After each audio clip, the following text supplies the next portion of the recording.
et qui montre très bien que ce modèle-là ne peut pas être permettre d'arriver à une vie harmonieuse, à un potentiel de développement qui puisse satisfaire tout le monde.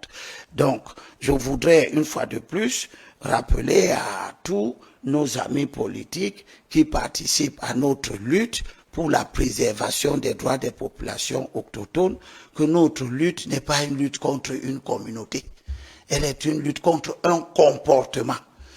Toutes les communautés qui auront le même comportement, nous trouverons devant elles.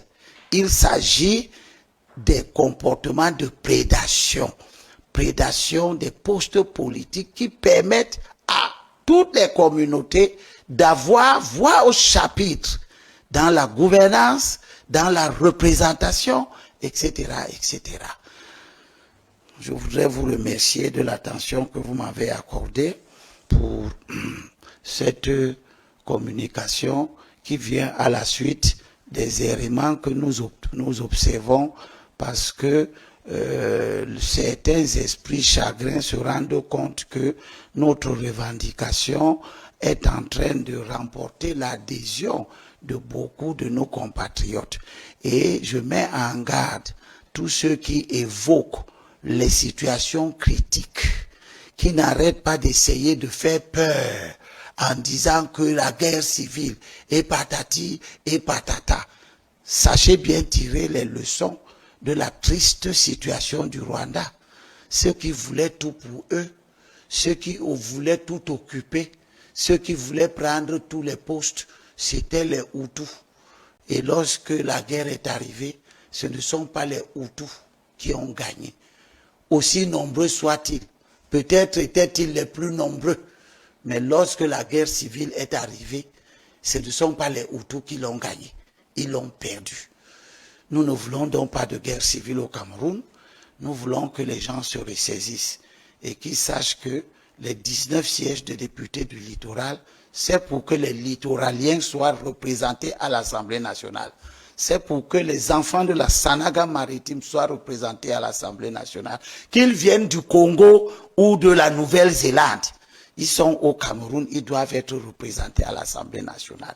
Les sièges qui sont alloués au Vouri, c'est pour que les enfants Bakoko du Vouri, les Bassa du Vouri, les Douala soient représentés à l'Assemblée nationale. Même s'ils sont venus ici en 2000, à partir du moment où ils sont une partie de la ville de Douala et qu'ils sont reconnus comme tels, ils ont droit d'être représentés à l'Assemblée nationale. Leur siège ne doit pas être occupé par les Bamileke. Et leur siège ne doit pas être occupé par les Peuls. Leur siège ne doit pas être occupé par les Boulous. Il ne s'agit pas d'une adresse à l'endroit des Bamileke.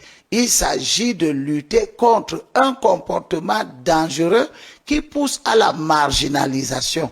Et Dieu seul sait que vous savez ce que la marginalisation a provoqué dans la communauté des anglophones de notre pays. Et quand ils ont crié au malaise, les gens ont cru bon de leur dire qu'ils n'ont pas le droit d'être malheureux, qu'ils n'ont pas le droit d'avoir un malaise, jusqu'à ce que nous soyons dans une situation de guerre civile où tout le monde a fini par reconnaître qu'il faut soigner le malaise des anglophones. Peut-être que ces esprits obscurantistes voudraient qu'il y ait aussi une guerre civile au littoral avant de prendre conscience que les littoraliens refusent que des gens sous le mobile d'être une communauté qui se déplace partout au Cameroun ne prennent leur place. Il y a des places de l'Ouest, il y a des places du centre, il y a des places du sud, il y a des places de l'extrême nord, il y a les places du nord. Acceptons qu'il y ait des places du littoral et que ces places sont destinées à faire en sorte que le littoral participe à la représentation nationale. Et pour cela, le littoral ne peut être représenté que par les enfants du littoral. Ils sont beaux, ils sont bakaka, ils sont bonking, ils sont ballon, ils sont pongo, ils sont douala, ils sont Bassa du Vouri, ils sont Bakoko du Vouri, ils ne sont pas Bamileke, ils ne sont pas Peul, ils ne sont pas Boulou, ils ne sont pas Maka, ils ne sont pas Toupouri. Il faut que chacun apprenne dans ce pays, au nom de l'unité, à avoir une place et à rester à sa place. Je vous remercie.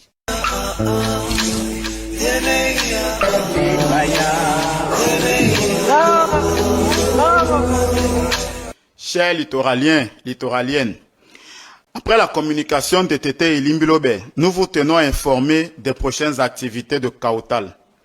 Après le séminaire de renforcement des capacités des futurs candidats à la députation qui s'est déroulé les 8 et 9 mai de l'année en cours, il est prévu pour les futurs candidats au municipal un séminaire de formation qui aura lieu du 29 au 30 mai prochain, dès 18 h au lieu habituel.